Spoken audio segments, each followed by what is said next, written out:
시청자 여러분 안녕하십니까? KLN 뉴스입니다. 전북 완주군이 사회적 경제 정책과 시스템 등을 통칭하는 브랜드 소셜 굿즈를 만들었습니다.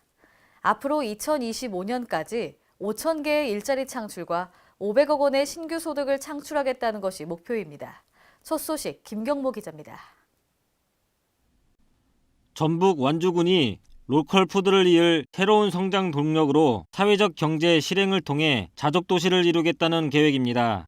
군은 사회적 경제가 활성화된 자족도시를 목표로 완주 소셜굿즈 2025 플랜을 5일 발표했습니다. 소셜굿즈 플랜은 지역의 다양한 요구를 지역 내부 자원 활용과 사회적 경제 활성화로 해결하겠다는 계획입니다. 이를 통해 군민들이 사회적 경제 조직에 참여해 자립형 사회적 경제 조직을 키워 일자리와 신규 소득을 창출하겠다는 목표입니다.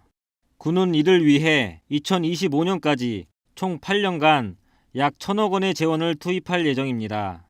박성일 군수는 주민들 간의 협동이 완주 소셜굿즈 2025 플랜과 자족도시 추진의 자신감이자 원동력이라고 말했습니다. KLN 김경모입니다.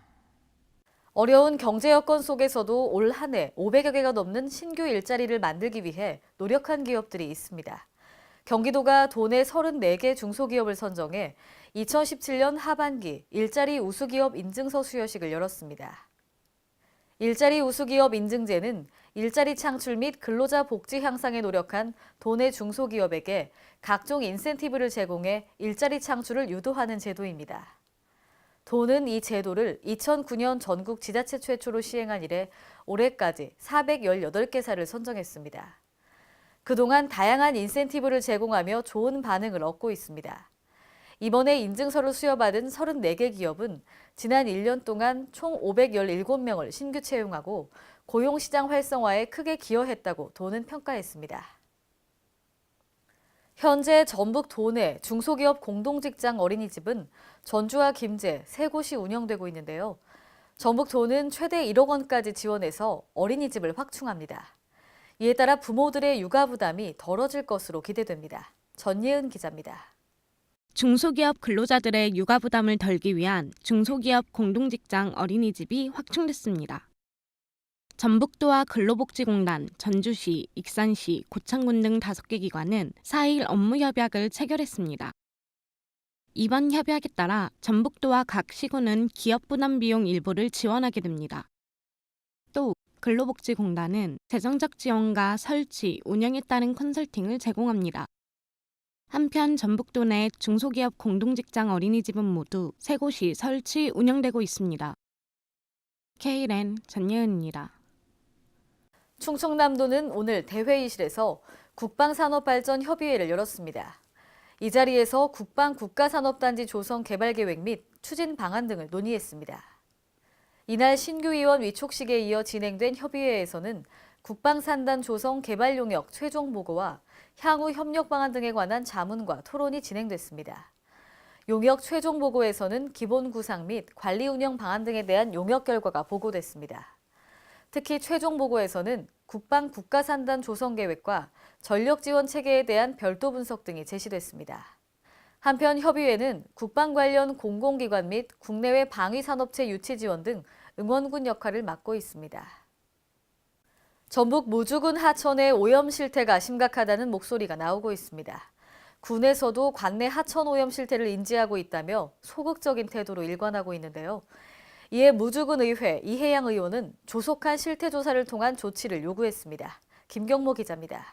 무주군 의회가 내년 예산안 심사에 들어간 가운데 하천 환경 개선의 필요성이 제기됐습니다.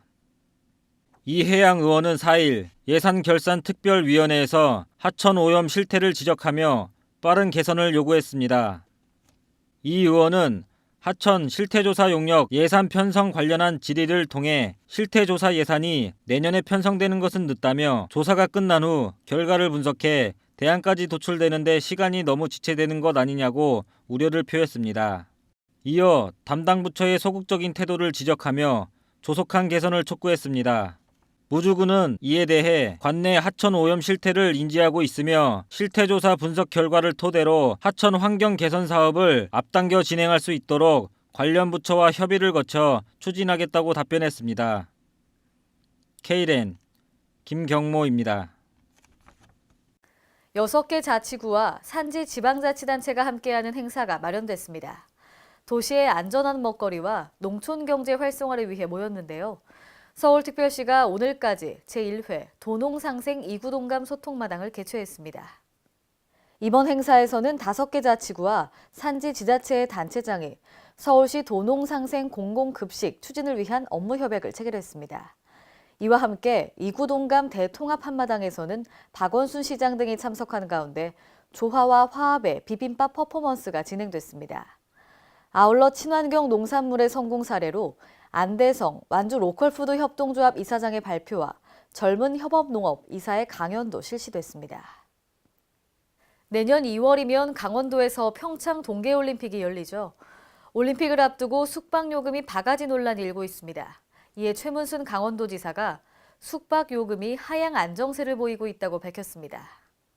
최 지사는 지난 4일 간담회를 열어 올해 초 50만 원까지 형성된 평균 가격이 15만 원까지 조정되는 등 올림픽 숙박요금 하향 안정화 추세가 나타나고 있다고 말했습니다. 강원도는 숙박요금 안정세를 이어가기 위해 온라인 플랫폼 사이트와 협력해 관람객들이 예약할 수 있는 숙박시설을 최대한 확대할 계획입니다. 최근에는 올림픽 특별 콜센터 서비스를 시작해 관람객 숙박 예약 상담도 받고 있습니다. 오늘의 브리핑 뉴스입니다. 서울특별시가 내년 7급에서 9급 임용 필기시험 일자 및 2019년부터 변경되는 필기시험 일자 관련 사항을 지난 4일자로 사전 공고했는데요. 전기공채 외에 행정 7급, 기계, 전기 등을 대상으로 공개 경쟁임용 추가 시험을 3월 24일에 실시합니다. 또 직렬별 채용 인원을 포함한 상세 일정은 이번 달 중 공고할 예정입니다. 아울러 이번 추가 시험은 정기공채와 별도로 진행되며 해당 직렬은 정기공채에도 채용할 예정입니다.